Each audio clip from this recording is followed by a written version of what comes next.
Cae la tarde y en un rincón de la ciudad, en un pequeño jardín, alguien cuenta una historia, reflexiona en voz baja o conversa, paseándose bajo los árboles.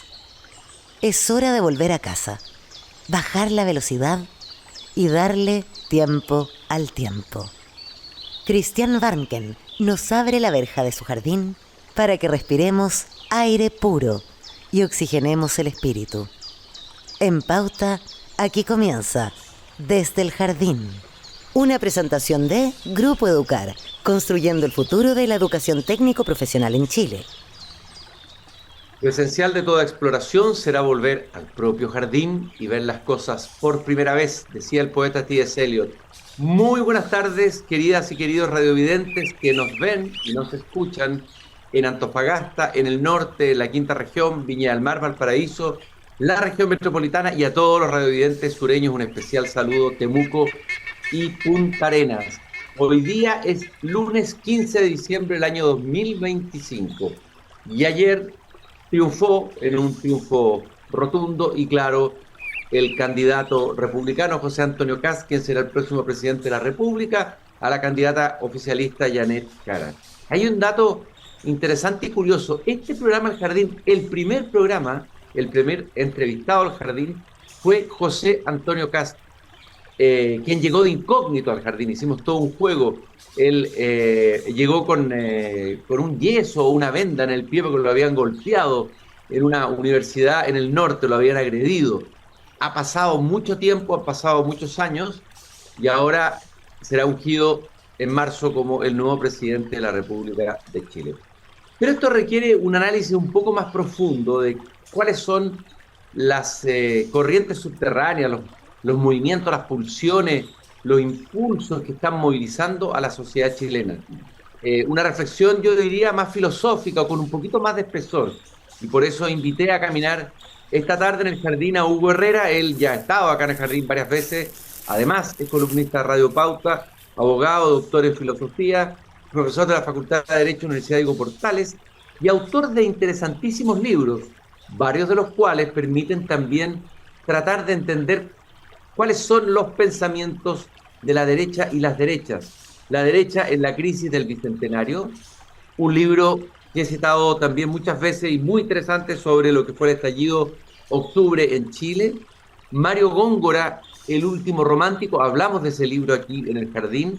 Y Pensadores peligrosos, Francisco Encina, Alberto Edwards y Mario Góngora. Hugo, muchas gracias por aceptar la invitación a caminar justo un día después de la elección presidencial 2025. Un gusto saludarte y caminar contigo por el jardín. No, muchas gracias, Cristian, por la invitación. Es un gusto caminar por ahí contigo y sobre todo en este día que hay harto que comentar, digamos. Hay harto paño que cortar, como diría, pero lo primero quiero que me des una impresión así en globo, en general, de lo que pasó ayer. Una primera aproximación tuya. Mira, yo diría que aquí estamos ante un triunfo importante, probablemente un triunfo de carácter histórico. Todos los triunfos presidenciales tienen algo de histórico, pero la derecha hoy día, ayer, anoche, sacó la mejor votación desde que existe presidente de la República en la Constitución de 1925. ¿No? O sea, de esa envergadura es el triunfo. Y creo que esto la deja mucho más cerca de algo así como el 62%, en el cual vuestra señoría tuvo alguna responsabilidad, digamos, que en el sí y el no. Esto que se habla de esta palabra fea, digamos, clivaje, Sí. eh, creo que llegó para quedarse, porque esto es mucho más parecido a un 62-38 que a un, qué sé yo, 40-45-55, que eran más o menos cómo se producían los triunfos más importantes en las elecciones anteriores. Entonces, creo que en ese sentido y me parece que lo captó bien, por lo menos en el discurso que dio anoche José Antonio Kast. Uno podría decir, no es un triunfo de José Antonio Kast, a la vez que sí es un triunfo de José Antonio Kast, porque aquí aportaron muchas fuerzas, digamos. O sea, es una coalición que es mucho más amplia que el Partido Republicano, que es mucho más amplia que la UDI, que Renovación Nacional, que están los amarillos, están los demócratas, está gente que uno podría sospechar que votó por él, como el expresidente Frey, digamos. O sea, sería un tiro al pie pensar en esto como un triunfo partisano. Yo creo que aquí hay algo más grande. De hecho, en los últimos días conversé con mucha gente de mi entorno, familiares, etcétera, y me sorprendió, algunos se empezaron a confesar, ver mucha gente centroizquierda que antes jamás habrían votado por Kast, al que consideraran un fascista, confesando que iban a votar por Kast. Eso me llamó mucho la atención. La pregunta es, ¿esto fue un voto a favor de Kast o fue una vez más un voto anti gobierno de Boric, hastío con el gobierno del Frente Amplio? ¿Qué fue lo que más marcó, crees tú? ¿El anti o el pro un proyecto político nuevo, etcétera? Lo que pasa es que uno tendría que decir un poco de todo, además del peso de llevar un candidato al Partido Comunista. O sea, lo que le tocó a Janet Jara fue algo difícil. O sea, se le notó en la última fase que estaba muy agresiva, probablemente más allá de lo que es ella naturalmente. Porque eso, claro, tiene una carga negativa muy fuerte, un partido comunista tan duro como el chileno que le da salud a cuanto dictador hay en el planeta, como que los anda buscando. Entonces eso también creo que fue relevante. Pero mira, yo creo que esto también hay que situarlo en el contexto de la crisis de legitimidad general de las instituciones en la que estamos. O sea, un 60% en una elección presidencial eh, no se explica ni con carisma, ni con grandes estructuras partidarias. Creo que aquí lo que hay es, claro, cansancio con el gobierno,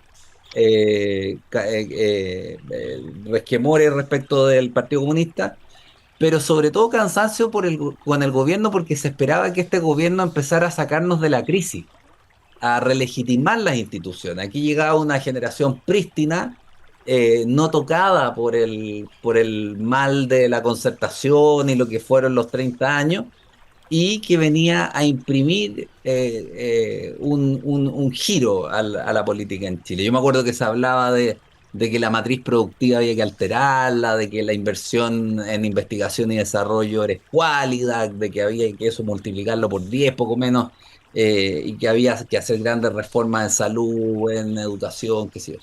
Y si uno ve al final, claro, sumando y restando, digamos, estamos más cerca de que no se hizo nada a que se hizo algo, digamos. Si uno ve el presupuesto de investigación y desarrollo, me preocupo de eso porque me afecta al ecosistema, por decirlo así, de los investigadores. Subió en la práctica en nada, no hay ni un cambio ahí Chile no se va a catapultar al desarrollo en los próximos años por la inversión en I+D. Y entonces a eso yo le sumaría, digamos, el cansancio por la inestabilidad que te genera instituciones con la legitimidad en el suelo. El Parlamento, sobre todo, la misma Presidencia de la República, ahora los tribunales de justicia, por no hablar de todas las que entraron en crisis en el pasado, la Iglesia Católica, qué sé yo. Eh, entonces, creo que todo eso hay que ponerlo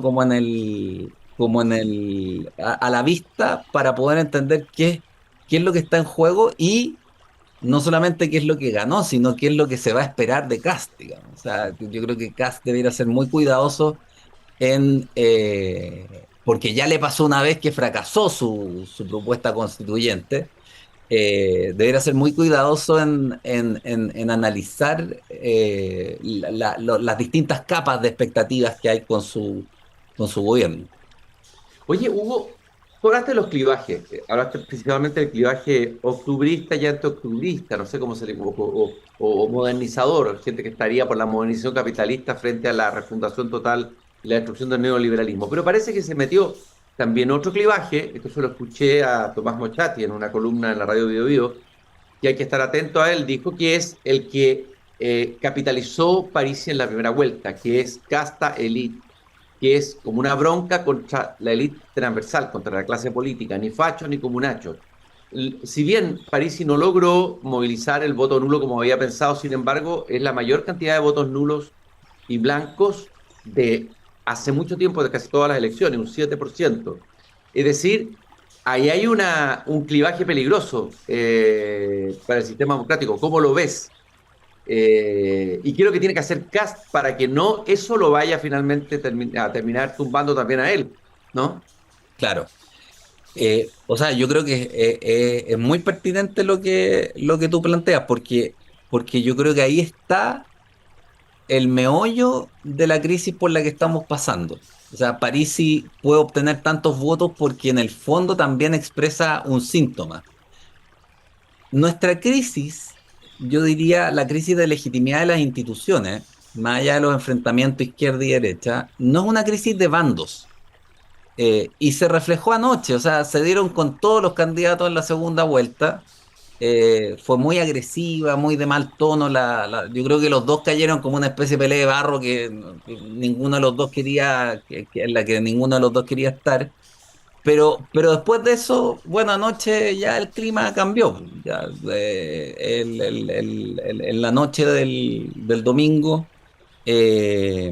se tranquilizaron los ánimos, hubo promesas de cooperación, incluso uno veía a los dirigentes de los partidos con otro tono. Y entonces cabe esperar que vamos a seguir dentro de los enfrentamientos que son típicos del sistema democrático, que va con roces, que va con debates, qué sé yo. Pero, pero sigue estando ahí el convidado de piedra, digamos, esta crisis yo le he llamado del bicentenario, pero esta crisis que es más vertical, digamos, que es entre efectivamente los de abajo o el pueblo o la ciudadanía cotidianamente viviendo, y por otra parte las élites con sus prebendas, con sus beneficios y con sus discursos, que son discursos que la verdad ya no hacen mucho sentido. O sea, el discurso gestionalista, economicista, se vio tumbado de nuevo ahora con la candidatura de Evelyn Matei que llegó quinta. A ella la rodeó el piñerismo, digamos, y eso creo que aparte de otros problemas, digamos, la hundió en una profundidad sin precedentes para la centro derecha chilena. Y los gobiernos de Piñera también fracasaron en esto, en dar respuesta política, más allá de lo bueno que era Piñera en la gestión y que muchos nos salvamos probablemente de haber muerto de coronavirus, gracias a esa gestión. En política no era mucho lo que aportaba ese gobierno. Entonces, eh, creo que efectivamente nos hallamos todavía en una crisis, que esa crisis tiene que ver con la desarticulación entre las élites y el pueblo, y ahí juega un papel fundamental el tema de los discursos. En el caso de la derecha, como digo, el economicismo, gestionalismo, y en el caso de la izquierda, creo que el discurso que ya es ruinoso, digamos, que quedó en el suelo, es el discurso moralizante. O sea, cuando Giorgio Jackson, digamos, habla de los estándares morales superiores y resulta que tiene que ir a esconderse a Europa porque todavía hay sospechas y la pregunta dónde está su computador, todavía nadie la responde, digamos, y hay sospechas respecto a las fundaciones. Eh, Pucha, yo creo que el discurso está en ruinas, digamos, quién lo va a encarnar? Y entonces viene la pregunta, ¿qué le queda a Kast? ¿Insistir en el gremialismo ochentero, digamos, o en el discurso más purista de la UDI de los 90, o ampliarse a ese 60% que le dio la mayoría e incorporar a las distintas tradiciones y afluentes ideológicos para encontrar ahí herramientas conceptuales más amplias, más Ujú. sofisticadas, como para hacerse cargo de la situación. Yo creo que ese va a ser el nudo de los próximos 4 años. La pregunta es, tú hablaste de la derecha ha tenido un déficit en política, ¿cierto? De reducir su gestión, a la gestión, a la administración. Ahí lo ha hecho bien la administración del COVID, del rescate de los 33 mineros, pero eso no da para gobernar un país, ¿no? Hay como un déficit de arrastre a la derecha histórico en el tema de la política, es del desprecio por la política muchas veces, soy apolítico, ¿ah? Ya, pero la pregunta es, ¿Kast tiene ese tonelaje político, tiene ese espesor político, tiene cuadros intelectuales, tiene que tengan herramientas, esas herramientas conceptuales que se necesitan para esa nueva etapa? ¿De dónde va a sacar eso? Mira, no, o sea, yo te diría en el Partido Republicano, eh, no, definitivamente. Si uno, lo bueno que tiene el Partido Republicano es que tiene experiencia de un fracaso importante por haberse encerrado en su discursito chico, de pequeño mundo, digamos. Y ese fue el fracaso de la Convención 2. Entonces, eso ya lo saben, digamos. O sea, probablemente Kass sabe que no es Beatriz Evia la que va a tener que entrar a negociar grandes acuerdos para este país. Pero no tienen la amplitud ideológica como para entrar a picar en el fondo, digamos, en las grandes reformas que se necesitan. Diría que en la UDI hay una cierta desazón, digamos. O sea, se dan cuenta que el discurso de Guzmán, que entre paréntesis lo hizo el año 91, Guzmán hoy día pensaría algo totalmente distinto, porque era un tipo que cambiaba de posiciones muy rápidamente. Hay un texto que es como para la anécdota, digamos, pero es importante. En los años, en la Unidad Popular, él decía que los trabajadores debían participar en la utilidad y el gobierno de las empresas. Eso no lo dijo más, digamos, pero así uno ve cómo cambia de posiciones. Entonces, ahí yo creo que la UDI se da cuenta que el discurso que hizo Guzmán para la época de Guerra Fría no le funciona ya. No da. Pero no han elevado todavía, no han hecho la labor de articular un nuevo discurso. Y siguen con la declaración de principios que le redactó Guzmán también. Oye, Eh, Hugo, perdón, eh, eh, Kast, más que un fascista, es un conservador. La izquierda ha tratado de dibujarlo como un fascista, ¿cierto? Y creo que le fracasó esa caricatura. En este caso, en esta elección no resultó, en la elección anterior con Boric sí resultó, ¿no? Y movilizó miedos, etcétera. En una columna de Pablo Ortúzar, aparecía hoy día en la tercera, él dice que en realidad es un candidato fome, un programa fome, un discurso fome, pero nada más lejos que de los candidatos fascistas o hipergirados de la derecha más radical en el mundo, de un Milei libertario o de otros personajes, ¿no? Y el peligro de Kast es más bien la cierta falta de sustancia, dice Pablo. ¿Tú crees que ese es un peligro de este gobierno, pensando que hay que tener herramientas para hacer un gobierno que no sea un gobierno Piñera 3 por decirlo así, pura gestión y claro. administración, sino más política? A ver, por la primera parte, yo estoy totalmente de acuerdo. Él es del grupo de la UDI que se retiró de la UDI cuando empezó a dominar el estilo Lavín, del cosismo, de ampliarse, de que cualquiera entrara a la UDI y transar lo que ellos veían como transar en los principios, digamos, del lote de un Gonzalo Roja, un Carlos Frontaura, un Rodrigo Álvarez, que son tipo UDI, po. Y efectivamente uno podría decir, son fomes, no hay una retórica ardiente ahí, vibrante, nada como eso. Eh, eh, Qué sé yo, fue formado CAS por Guzmán, por Jaime Guzmán. Entró a la política en el distrito de Pablo Longueira, con el apoyo de Pablo Longueira. O sea, es como un UDI noventero y no más que eso. Que por lo demás ha ceñido en todo lo necesario a los límites del sistema democrático constitucional. Ahora, ¿tiene o no tiene sustancia? Yo creo que tiene más sustancia de la que han tenido los partidos, el piñerismo, eh, porque incorpora y me parece con propiedad, dos cosas que no tiene el piñerismo.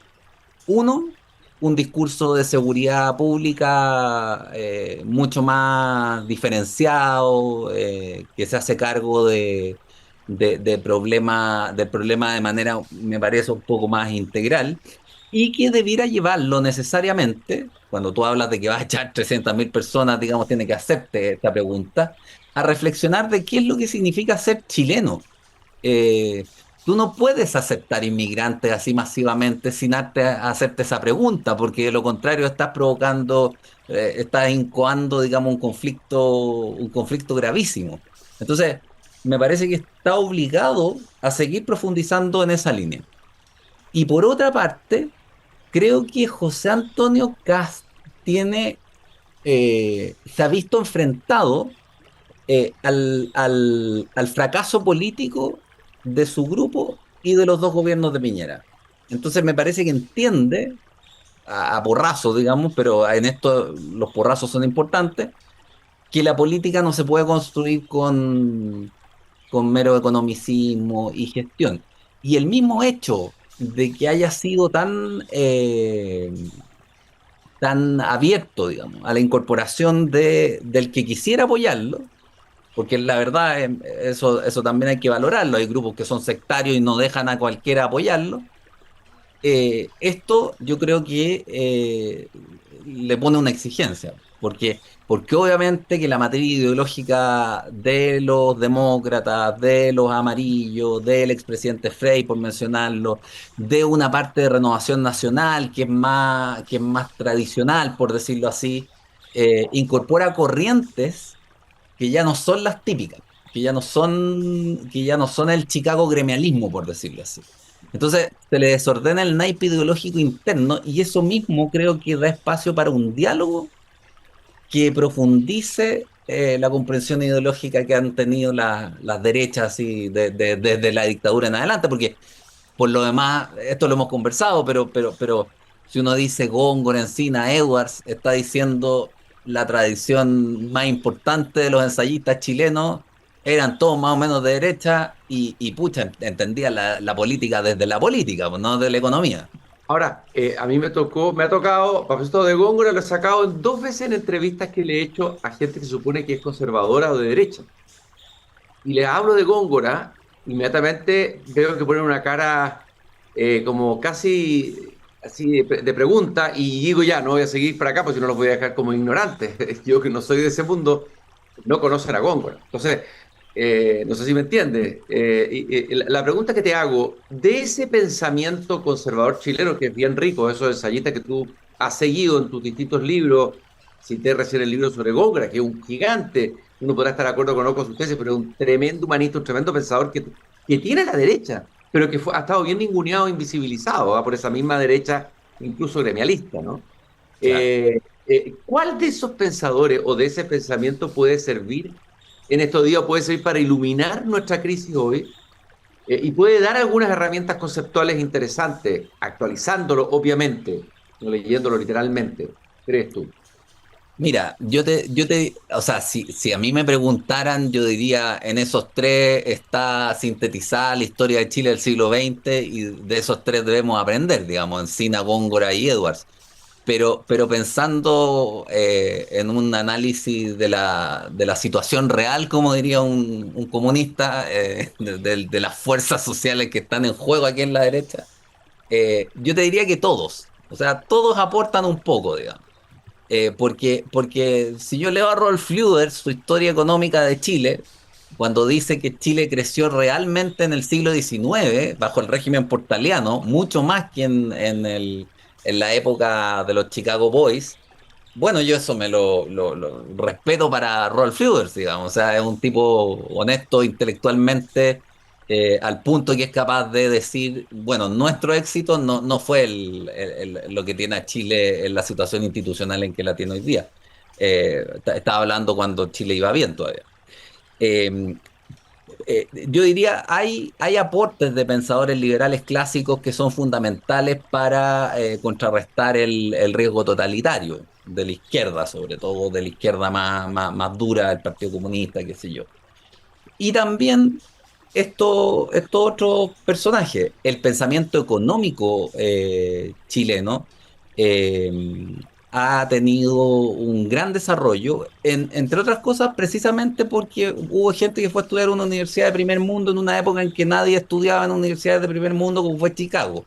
Tocó Chicago, pero en Chicago estudió también Ricardo French Davis, y eso mismo elevó los estándares, digamos. Elevó hoy día en Chile la discusión en la FEN, por decirlo así, de la Universidad de Chile, es mucho más sofisticada que lo que era hace 60 años, digamos. Entonces, eh, ¿qué es lo que diría?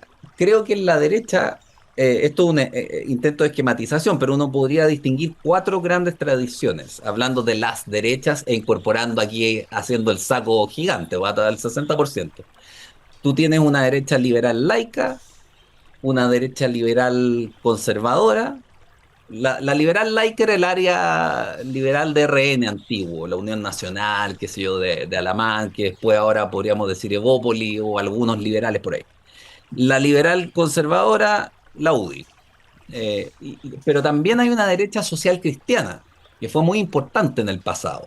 La derecha social cristiana fue la que fundó la Gran Federación Obrera de Chile, la que hizo las leyes sociales, la que trabajó con las mutuales, qué sé yo, de Abdón Cifuentes, de Enrique Concha. Y hoy día en la católica está el movimiento Solidaridad, porque toma un poco esa matriz. Y por último, una derecha nacional popular, que es la que yo identifico con estos tres ensayistas y que ha tenido su presencia en la historia con el doctor Cruzcoque, con, qué sé yo, Jarpa, con hoy día lo que es Mario Desbordes. Entonces, si todas mi tesis es esta, si todas esas tradiciones discuten, pero de buena fe, no solo pegándose para conquistar posiciones de poder, de ahí podría producir un diálogo muy rico y complejo, digamos, que mejorara las capacidades comprensivas de las derechas. Ujú. Eh, mm, Dentro de la tradición social cristiana, por lo demás, está todo un lote al que tú podrías, que es familiar con demócratas y con Amarillo y con Frei, pues, o sea, toda la falange que viene de la NEC, digamos que es del Partido Conservador, sale de ahí también. Entonces, si se pudiera producir un diálogo ideológico, creo que las herramientas conceptuales se ampliarían. Esto no es por distorsión académica solamente, digamos. A mí me gustan las discusiones ideológicas, pero yo creo que no sería malo hacer algo así como un congreso ideológico o una reflexión ideológica sobre las tradiciones y cómo van a operar en el gobierno en las distintas áreas. Porque es tan amplio esto como fue la concertación en su minuto. O sea, yo me imagino que la concertación en algún momento tuvo que haber conversado hasta dónde iban a ser socialistas y hasta dónde iban a ser libremercadistas. Y eso yo creo que a las derechas le falta, sobre todo con este tremendo caudal de votos que obtuvo. Y lo que tú decías, es decir, cuando estalló el estallido, la sensación que uno tenía era que tanto el presidente Piñera como su gobierno no tenían una caja de herramientas para enfrentar lo que les estalló. Y lo que hay que ampliar es esa caja de herramientas. Es decir, CAS tiene que estar preparado con todo lo que ya se ha visto para tener una caja de herramientas un poquito más sofisticada, que le permita enfrentar una crisis probable. Todos los gobiernos han tenido sus crisis, ¿no? Sí, Inesperadas, la mayoría de las crisis son inesperadas. Estamos conversando con Hugo Herrera, caminando por el jardín, analizando desde una perspectiva un poco más amplia y más profunda la elección de José Antonio Kast como presidente de la República en el día de ayer. Vamos a ir a una breve pausa, Hugo, y regresamos de inmediato al jardín. vale. Seguimos caminando esta tarde aquí en este pequeño jardín al fin del mundo. Estamos comentando y analizando la elección presidencial de ayer con Hugo Herrera, abogado, doctor en filosofía, autor de varios libros muy interesantes que cité al comienzo. Ha rescatado, ha resucitado pensadores de la derecha que estaban bastante invisibilizados y, por no decir, creo yo, ninguneados en la misma derecha, ¿no? Hugo Herrera. Ya, estábamos comentando en el bloque anterior cómo ampliar la caja de herramientas, cómo generar una conversación sobre ideas, una conversación ideológica entre los distintos tipos de derecha que podrían confluir en una alianza amplia. Todavía no se sabe, no se dijo muy claro si esto va a ser una alianza, una coalición, si va a ser a la manera de Boric, ¿Cómo ves tú que se puede articular esa base de apoyo que se acerca a la del rechazo en un gobierno para que resulte y no ocurra lo mismo que le pasó a Boric en su gobierno, ¿no? Claro, mira, yo creo que así hablando estratégicamente, pensando, por decirlo así, en la arquitectura institucional que hay en Chile, eh, sin caer en el activismo, diría que el presidente de la República, el gobierno, debe mantener la iniciativa. O sea, si hay algo que no puede pasar, y esto lo demostró el gobierno de Boric, digamos, es perder la iniciativa.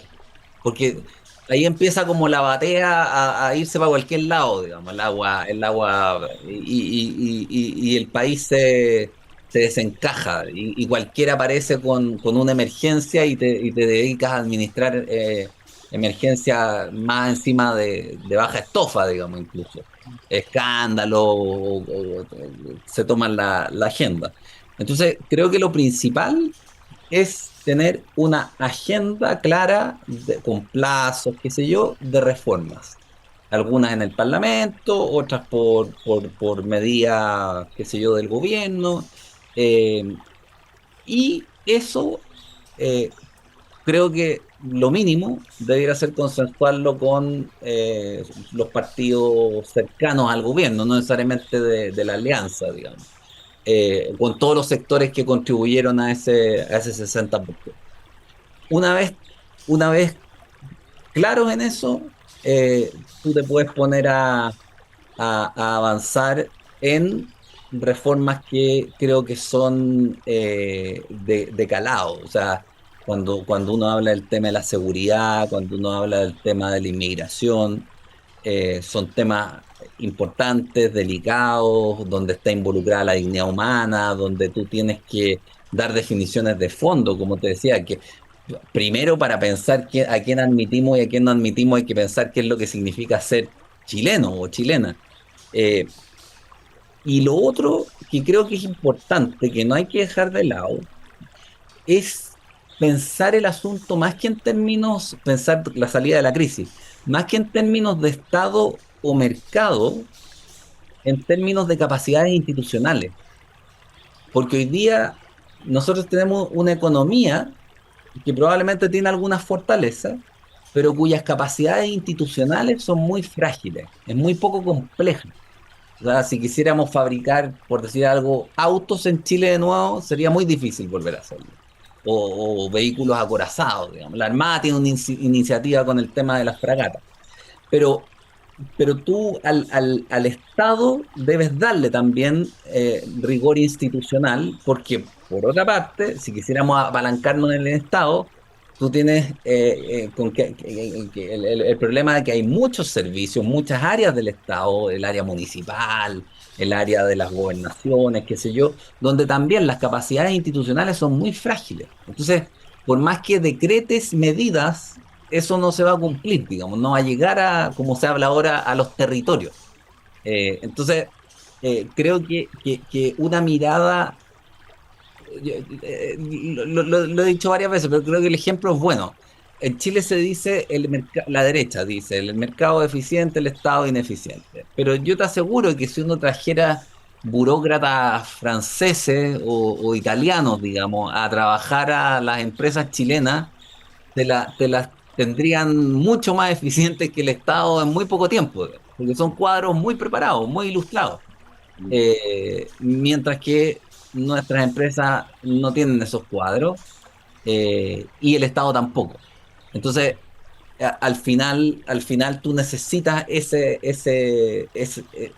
capacidad para poder implementar la reforma, y por lo mismo no hay salida a la crisis sin la vieja tesis portaliana, digamos, de que tú necesitas forjar instituciones, robustecerlas, y para poder tener capacidades operativas que lleven adelante la reforma. O sea, piensa tú, todo lo que hemos estado hablando de educación en Chile desde hace cuánto, digamos, y topamos y topamos de nuevo, y nunca va a haber una reforma de la educación, estoy hablando de la escuela, escolar, eh, por un asunto de base, pues, porque el profesorado por distintas circunstancias está muy castigado y es de una calidad que va de mediocre a mala, salvo excepciones. Eh, y cómo se mejora eso? Chuta, es lento. Yo he llegado a proponer traer profesores extranjeros para el primer tiempo, así como la escuela chilena se formó con profesores de la monja inglesa, profesores franceses, alemanes, qué sé yo, volver un poco a esa inmigración selectiva para paliar en un área donde no tenemos capacidades institucionales. Y lo mismo haría en las áreas críticas institucionales. O sea, hoy día el sistema de investigación en ciencia y tecnología, con todo lo precario que es, funciona con muchos extranjeros y aportan sus talentos y sus conocimientos y podemos aprovecharnos incluso de lo que estudiaron en universidades de élite para llegar adelante investigación en Chile. Eh, pero me saldría, por decirlo así, de esta dicotomía Estado-mercado. Además, además del caso de que de la crisis del centenario, que fue la otra crisis parecida a esta, nos sacó el Estado. Gústele a quien le guste, digamos. Un Estado medio mediocre, medio corrupto, medio cooptado por los radicales, qué sé yo.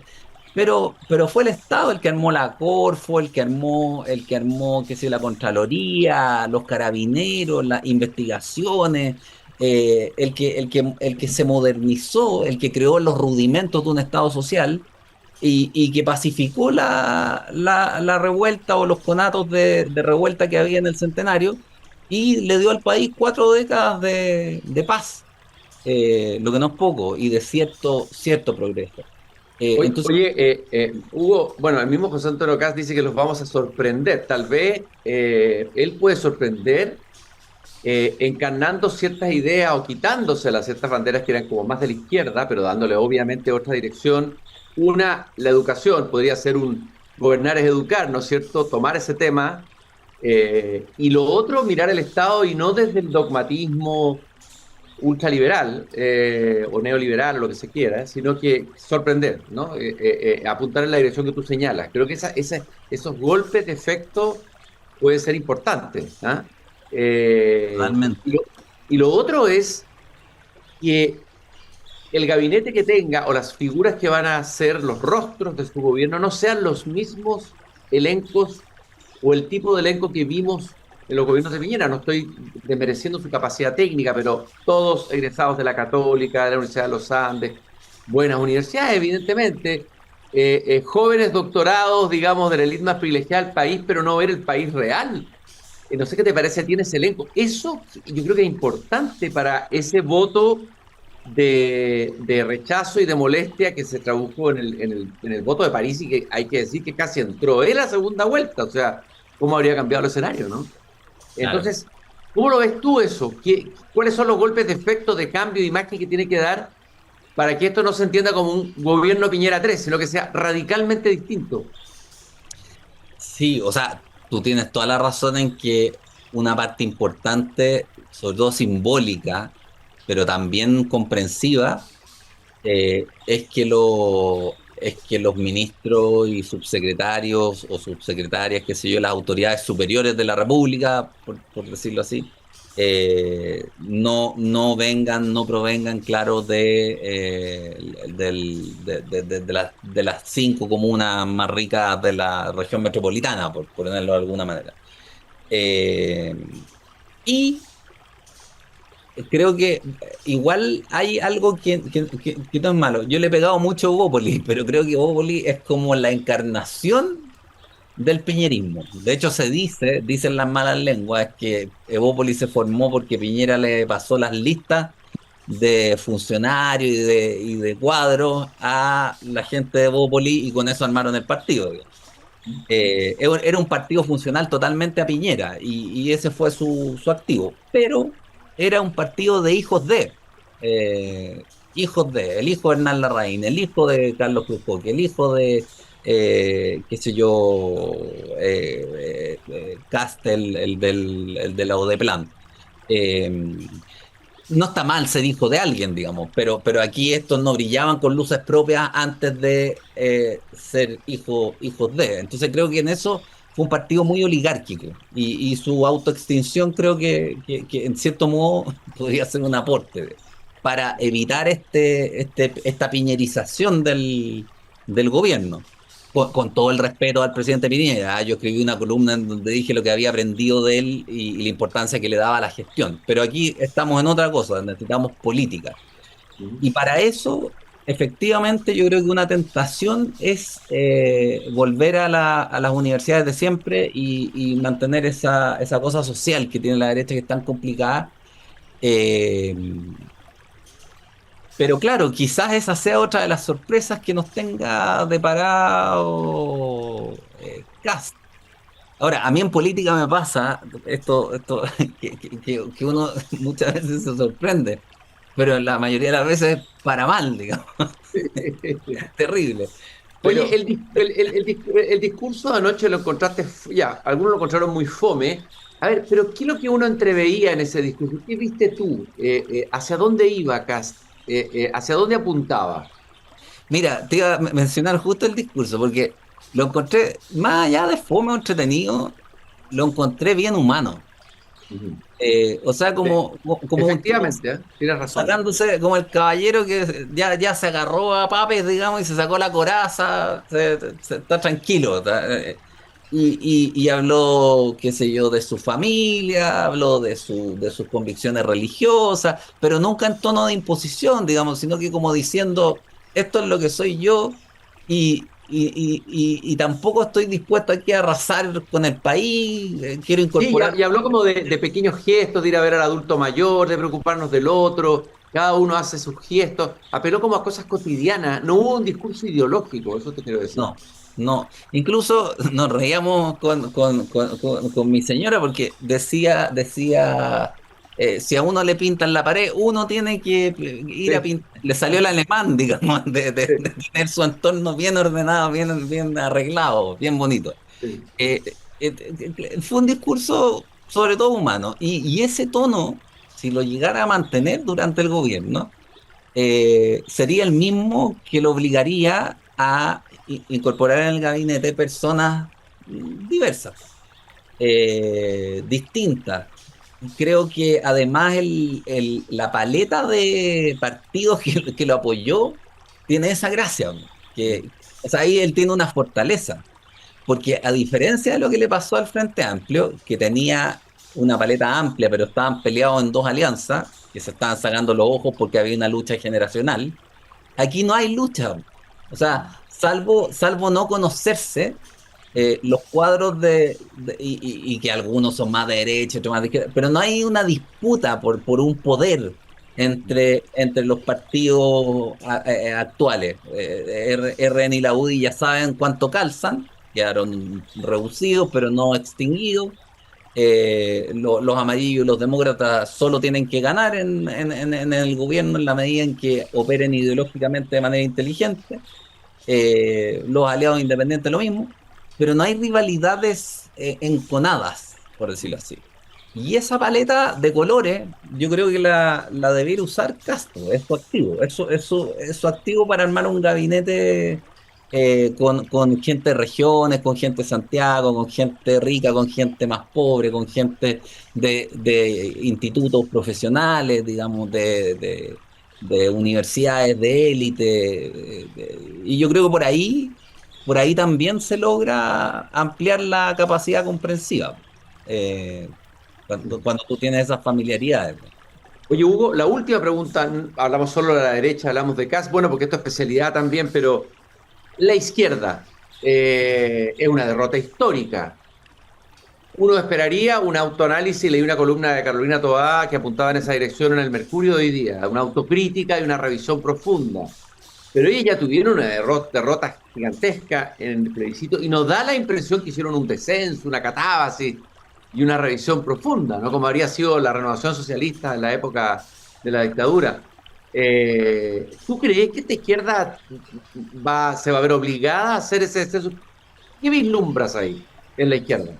Así brevemente, Hugo. Mira, yo creo que la tienen complicada porque porque les pasa un poco lo que le pasa a la derecha también en términos ideológicos, pero yo creo que son más complejos, porque ellos tienen, por una parte, una concertación que quedó sin discurso. Entonces, lo único que le queda al PS, que es el partido eje de la ex concertación que queda vital hoy día, es sumarse como carro de cola, con lo que dijo Paulina Bodanovich. Nosotros somos de izquierda. Ujú. ¿Pero qué significa eso? ¿Ser vagón de cola de los comunistas? Porque no hay un proyecto de la izquierda del siglo XXI renovado, así que uno vislumbre, que está teniendo éxito en países de primer mundo, qué sé yo, ¿no? Uno los ve retrocediendo. Y por otra parte, tienen una generación que tuvo combustión rápida. O sea, el discurso moralizante del Frente Amplio de Jackson, Atria y compañía está en el suelo. ¿Cómo levantas un discurso moral cuando tienes corrupción en tus filas, digamos? Es muy complicado. Entonces, y además que el discurso moralizante es muy radical, porque es un discurso revolucionario. Tú te transformas hasta que llegue el hombre nuevo, digamos, y llegas al comunismo en algún momento. No va a ser en los próximos 100 años, pero esa es la pretensión. Entonces, la existencia de una centroizquierda, de una izquierda realista, la veo muy compleja, porque jugaron mucho tiempo a la utopía, y eso te hace difícil volver a la realidad y que no te confundan con una derecha que se ha ampliado hacia el centro. ¿Qué diferencia hoy día a lo que piensa el presidente Frey, digamos, con lo que piensa un socialdemócrata alemán? Yo diría nada. Entonces, ¿cómo te transformas en socialdemócrata en Chile? Es difícil. Ahí sí que tienen un desafío político e intelectual gigantesco. Hugo, yo te agradezco muchísimo esta interesantísima conversación que hemos tenido tratando de iluminar con una mayor profundidad y espesor los resultados de ayer. Fue un gusto caminar contigo como siempre esta tarde por el jardín. No, muchas gracias a ti, Cristiano. Un gusto también para mí. Y nosotros nos volvemos a encontrar mañana a la misma hora, a las 7:30 de la tarde, cuando yo vuelva a abrir la verja de madera de este pequeño jardín al fin del mundo con una conversación, espero, tan interesante como esta. Nos encontramos mañana. Y no olvidemos que nos acompaña Grupo Educar, construyendo el futuro de la educación técnico profesional en Chile. Grupo Educar conoce más sobre nuestro trabajo, grupoeducar.cl. Hasta mañana. Es hora de cerrar la verja de madera del jardín. Pero Christian Warnken la volverá a abrir de lunes a jueves a las 19:30 horas en Radio Pauta, cuando comience de nuevo Desde el Jardín. Una presentación de Grupo Educar, construyendo el futuro de la educación técnico profesional en Chile.